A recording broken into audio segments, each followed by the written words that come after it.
বাগজান পশু চিকিৎসালয়ত দীৰ্ঘদিন ধৰি নাই চিকিৎসক।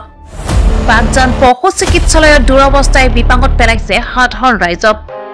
অধিক সময় ধৰি বাগজান পশু চিকিৎসালয়ত নাই নিয়মীয়া চিকিৎসক, যাৰ বাবে বছৰ বছৰ ধৰি যথেষ্ট অসুবিধাৰ সন্মুখীন হৈ আহিছে বাগজান অঞ্চলবাসীয়ে।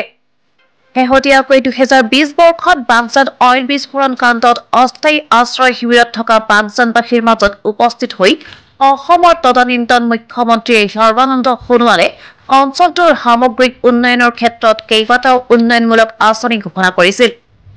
ইয়াৰ ভিতৰতে অন্যতম আছিল বাগজান গাঁৱত উন্নতমানৰ এখন পশু চিকিৎসালয় নিৰ্মাণ কৰা। ঘোষণাৰ এবছৰৰ পাছতে এই পশু চিকিৎসালয়খন ঠিকেই নিৰ্মাণ হ'ল, কিন্তু চিকিৎসালয়ত আজি কুপতি নহ'ল স্থায়ী চিকিৎসকৰ নিয়োগৰ ব্যৱস্থা। স্থানীয় ৰাইজে সময়মতে নাপায় কোনো ধৰণৰ সঁহাৰি। স্থানীয় লোকে চিকিৎসালয়ত এতিয়া চিকিৎসক নাপায়, বিপৰীতে পায় কেৱল গৰু ছাগলী। ইতিমধ্যে অঞ্চলটোৰ পশুধন বহুলোকৰ পোহনীয়া গৰু ছাগলীৰ বেমাৰ হৈ মৃত্যু হোৱা পৰিলক্ষিত হৈছে।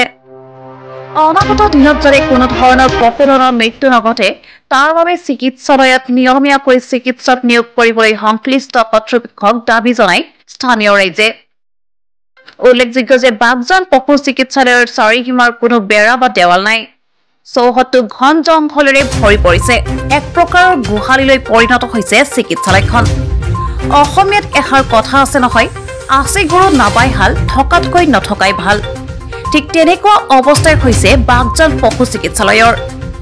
পৰৱৰ্তী সময়ত চিকিৎসালয়ত নিয়মীয়া চিকিৎসক চকীদাৰ নিয়োগ, আন্তঃগাঁথনি উন্নয়নৰ ক্ষেত্ৰত কি ব্যৱস্থা গ্ৰহণ কৰে সেয়া লক্ষণীয় হ'ব। ব্যুৰো ৰিপৰ্টছ, দ্ৰুত সংবাদ।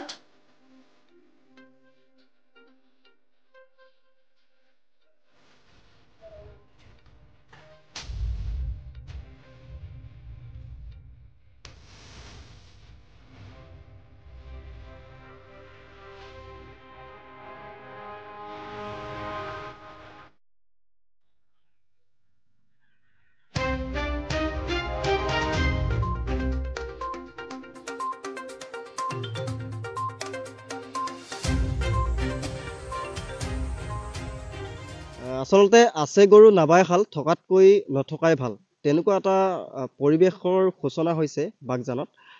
যিহেতু 2020 চনৰ 27 মে তাৰিখে বাগজান অইল বিস্ফোৰণ কাণ্ড সংঘটিত হৈছিল, আৰু সেই ঘটনাৰ পাছতে দুৰ্ভগীয়া বাগজানবাসীৰ কাষত তদানীন্তন মুখ্যমন্ত্ৰী সৰ্বানন্দ সোণোৱাল ডাঙৰীয়াই উপস্থিত হৈ বাগজান অঞ্চলৰ কেইবাটাও আচলতে উন্নয়নমূলক আঁচনি ঘোষণা কৰিছিল। তাৰ ভিতৰতে ক'ব লাগিব যে এখন উন্নতমানৰ এখন চিকিৎসালয়, পশু চিকিৎসালয়, তাৰপিছতে আছিল হায়াৰ ছেকেণ্ডেৰী স্কুল, এখন মডেল হস্পিটেল, বানগৰাখহনীয়া প্ৰতিৰোধৰ কাৰণে বিশেষ আঁচনি গ্ৰহণ, আৰু মাগুৰী বিলক বিশ্ব দৰবাৰত প্ৰতিষ্ঠা কৰাৰ হেতু উন্নয়নৰ ক্ষেত্ৰত কিছু ব্যৱস্থা গ্ৰহণ কৰা, আৰু এই বাগজান অঞ্চলৰ যিসকল যুৱক যুৱতী তেওঁলোকৰ স্কিল ডেভেলপমেণ্টৰ কাৰণে বিশেষ ব্যৱস্থা গ্ৰহণ কৰা ইত্যাদি ইত্যাদি আচলতে কেইবাটাও উন্নয়নমূলক আঁচনি ঘোষণা কৰিছিল।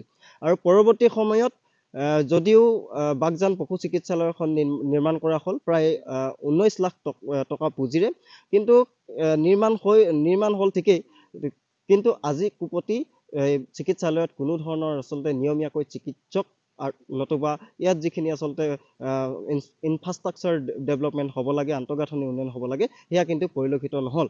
গতিকে আমি এটা কথাই ক'ব বিচাৰিছোঁ, যিহেতু বাগজানবাসী ৰাইজে যোৱা 10-15 বছৰ দিন ধৰি আচলতে ইয়াত কোনো ধৰণৰ পশুধনৰ চিকিৎসাৰ বাবে কোনো ধৰণৰ সুবিধা পোৱা নাই, সুবিধাৰ পৰা আচলতে বঞ্চিত হৈ আহিছে।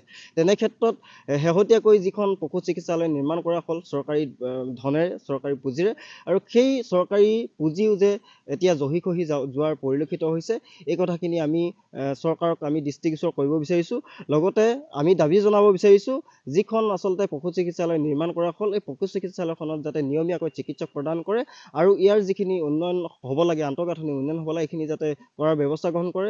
যিহেতু আপোনালোকে দেখিছে যে ইয়াত হাবি জংঘলে ভৰপূৰ হৈ পৰিছে, আৰু ইয়াত যিখিনি আচলতে যিটো ঘৰ বনালে বা যিখন আচলতে চিকিৎসালয় বনোৱা হ'ল, এই চিকিৎসালয়খনো আচলতে এতিয়া খিৰিকী বা দৰ্জা, ওপৰৰ যিখিনি চিলিং, সেইখিনি আচলতে লাহে লাহে জহি হৈ যাবলগীয়া হৈছে। গতিকে এই ক্ষেত্ৰত তাৎক্ষণিকভাৱে ব্যৱস্থা গ্ৰহণ কৰিবৰ কাৰণে আমি বাগজান গাঁৱৰ তৰফৰ পৰা আমি দাবী উত্থাপন কৰিছোঁ।